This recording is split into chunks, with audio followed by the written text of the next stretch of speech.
Good evening, everyone. It is me, Bekeme Masade Olola, your citizen coordinator, and you're listening to the Good Citizen Radio Show. The show is brought to you by CSR in Action. CSR in Action is sustainability focused, and we pursue our initiatives through training, advocacy, and consulting. And of course, it's sponsored by ACT Foundation, ACT Foundation, which is a grant-making organization established in 2016 to support local, national, and regional nonprofits across the region. The focus is health, environment, education, and leadership.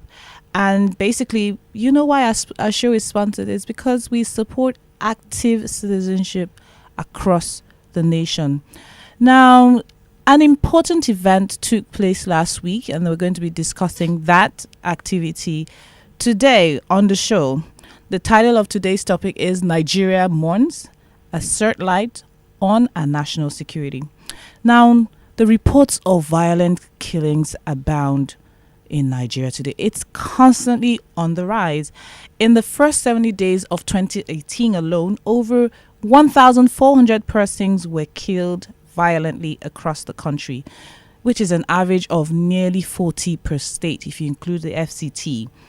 Also, the devastating effects of Boko Haram has left severe marks on indigents in the northeast, and banditry and rustling and all of that are leaving deadly footprints. A citizen-led initiative was born, and it's called the National Day of Mourning and Remembrance. It was last week, Wednesday, I believe, and it happens on May 28th every year, where we Nigerians come together to express solidarity and to demand accountability for the security and welfare of all Nigerians. Tonight on the show, we look at the impact of this initiative and how the ordinary citizen can contribute to its growth. As a result, we have none other than Professor Chidi Odinkalu on the show. Welcome to the show, Prof. Thank you, Bekeme, for having me and for focusing on this. You're welcome. And Prof is a human rights activist, a lawyer, he's a professor, of course, and he's a writer. He was the former chairman of National Human Rights Commission, Nigeria, and he's the current senior team manager for the Africa Program of Open Society Justice Initiative. He's worked as an advisor for numerous multinational, international organizations, including Ford Foundation, World Bank, Africa Union, International Council for Human Rights Policy, Geneva, and many others. He, alongside other leaders of the civil society joint Nigeria Crisis Action Committee, launched the National Day of Mourning, denouncing the levels of impunity and frequency of violent killings in the country. Again, I say welcome, Prof, and thank you for coming on the show. I mean, for me, the first thing that comes to mind is what was the aha moment for this? I mean, we've had killings in the nation since inception. I know that it's on the decline, but what was that eureka moment that you guys felt, this is it, we have to do this? Again, thank you for focusing on this, and I don't know whether actually we had any such thing as eureka moment. I think it was an accretion of a lot of developments.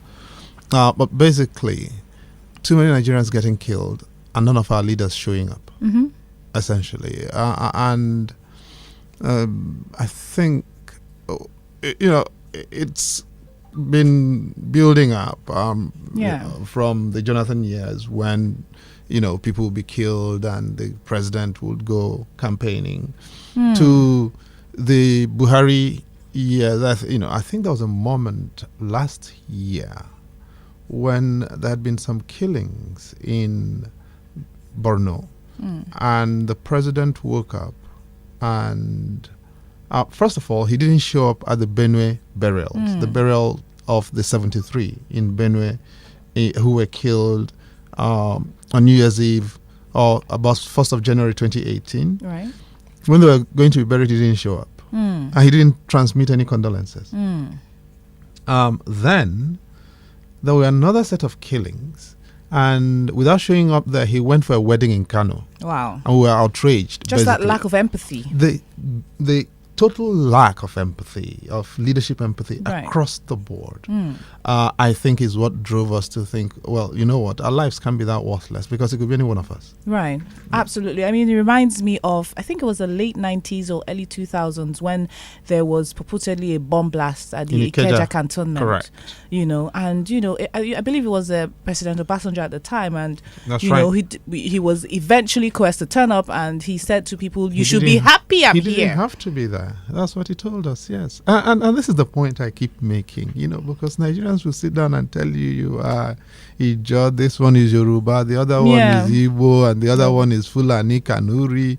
But not where money is being shared, though. The fact of the matter is that our elites share a total aversion for the ordinary Nigerian. And as I was telling some people yesterday, the reality is that as citizens, we are 201 million inconveniences to our elites without discrimination.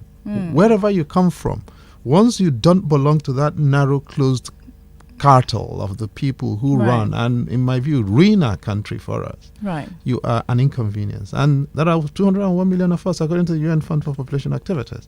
Now, we've got to reclaim our country, and if we can't reclaim it, reclaim our humanity. And the least we can do is at least begin to tell this, if you know what, the lives of Nigerians that we lose mean something to us.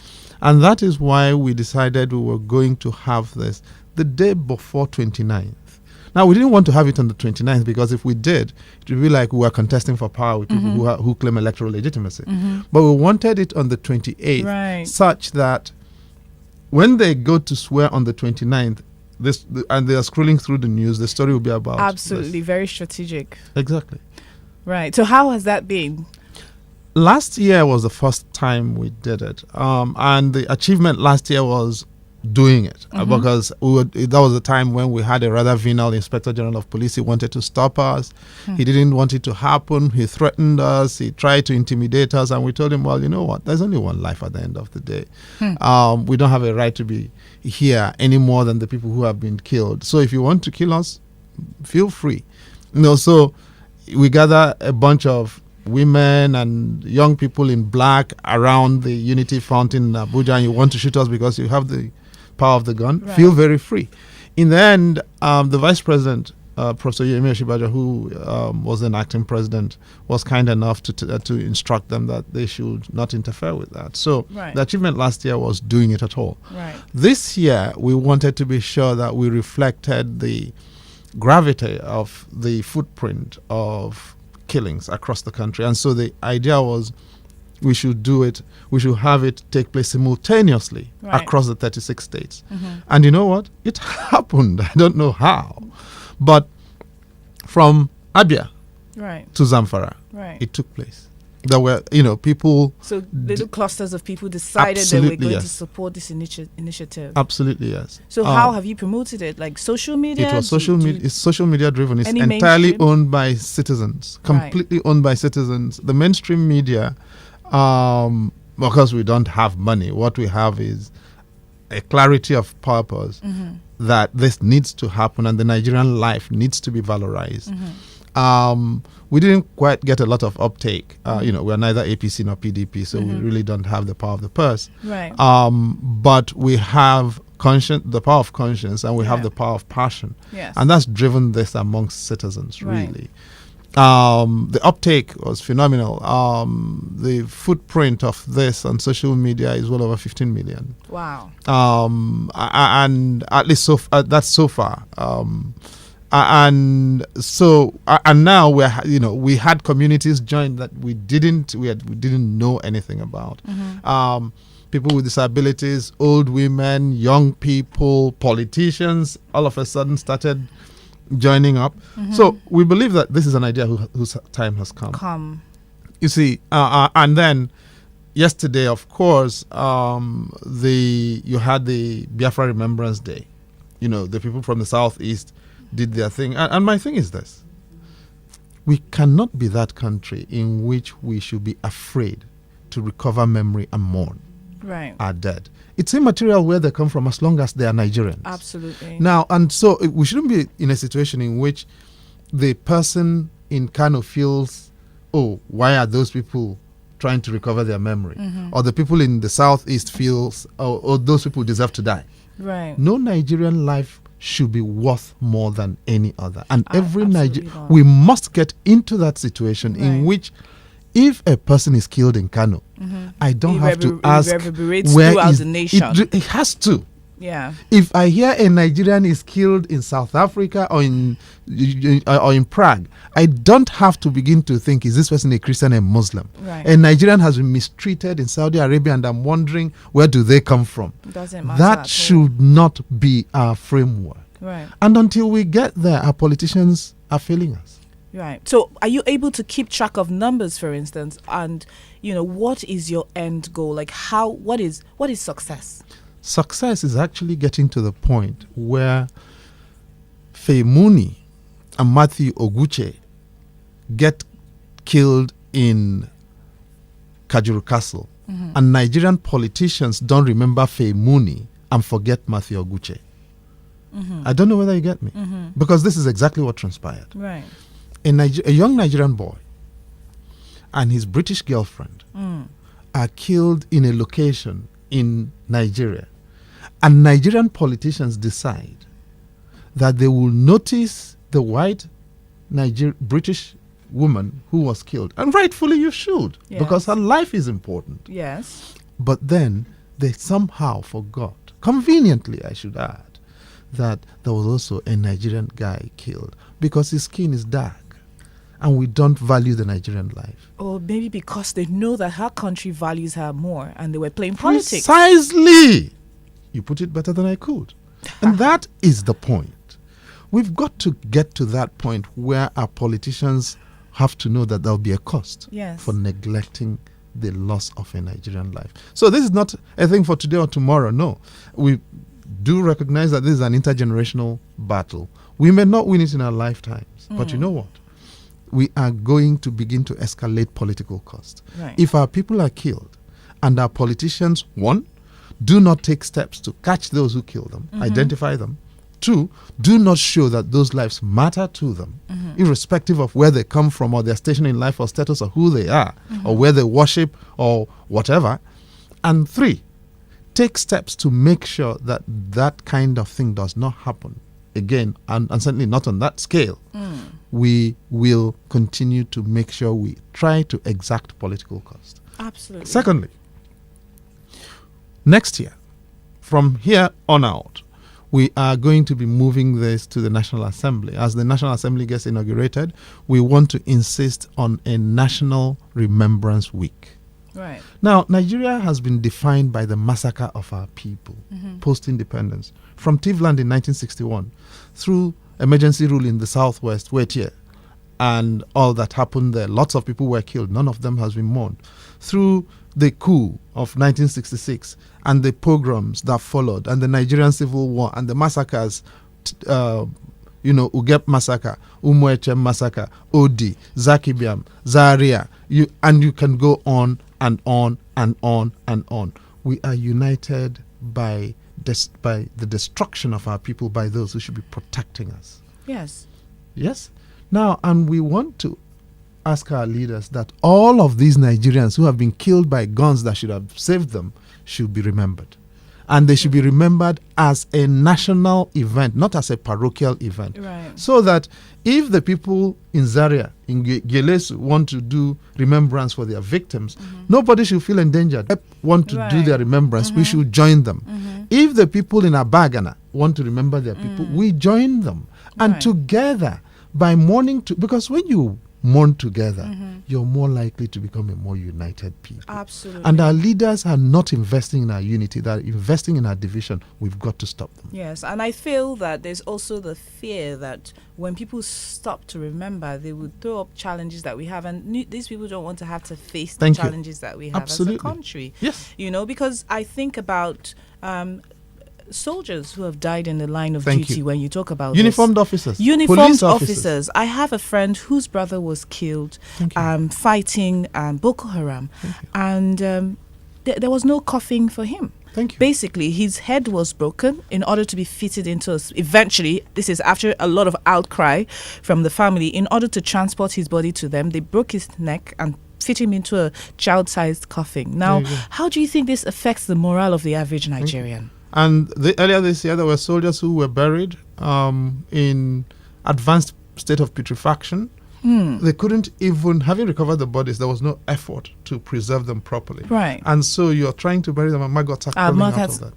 And the indignity of that. The indignity of treating people who have laid their lives for the country this way.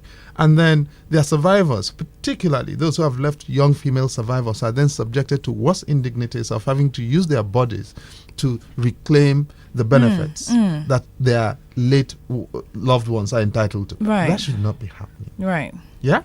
And this is the point, and it's happening with security police officers, it's happening with SSS officers. And then it's not just that. There's actually, their death is denied. And so when, in fact, we lose officers on the front lines, they're not even acknowledged. Look at Captain Hedima. I don't know whether you know the story of Captain Hedima. Captain Hedima went down in Adamawa. He was one of the officers of the Air Force killed in an operation against Boko Haram in Adamawa. Right. And his father actually was AVM Hedima, who had served as retired as a 2-star general in the Nigerian Air Force. Now, Captain Hedima was unaccounted for, although it was known that he was killed on the front lines. And when his father would not get information from direct channels, he suffered an aneurysm, a stroke. Wow. Yes? And until he died the year before last, nobody told him what happened to his son. And his son had died 4 years earlier. Wow. Now, these are the kinds of things people, and you know, this is a person of means who. Thank you. Not just a person of means, but this Captain Hedima was a second generation system, absolutely. Airman. Yes. And he's treated like yes. this. What do you think would happen to you and I? And it's, you know, it's the same thing. Magajingari Daura is kidnapped. And the presidency is telling us, oh, you know what, we are not going to lift a finger to do anything about him because we want to show that the president does not care about one person more than the other. Now you ask yourself the question. If the president does not care about his relative, who is also a traditional ruler in his village, is it the person from your village he will care about? Wow, this is interesting. So obviously, these killings, these spate of killings have a highly detrimental effect on the morale of the average Nigerian. And, you know, again, you know, it makes me wonder in terms of impact, like what we're aiming for. Do you think perhaps we should have initiatives that address welfare for people who go out to fight for us in the first instance? Do you think that that there should be some sort of apology? So apart from the fact that people should be acknowledged, there's also the place of apology in terms of the inability of the government to provide for the service chiefs. Security for. Our central demand in this has always been fire the service chiefs. Right. The current service chiefs. Okay. Turn them over. They've done enough. Apart from the Inspector General of Police, who is new, all the service chiefs are close to 4 years. Right? Why are they still there? Now, the killings have not got less. They have got more. In 2015, we had a crisis in the Northeast. Now we're in 2019, 4 years later. We have got crises, not just crises, crises in Northeast, not abating.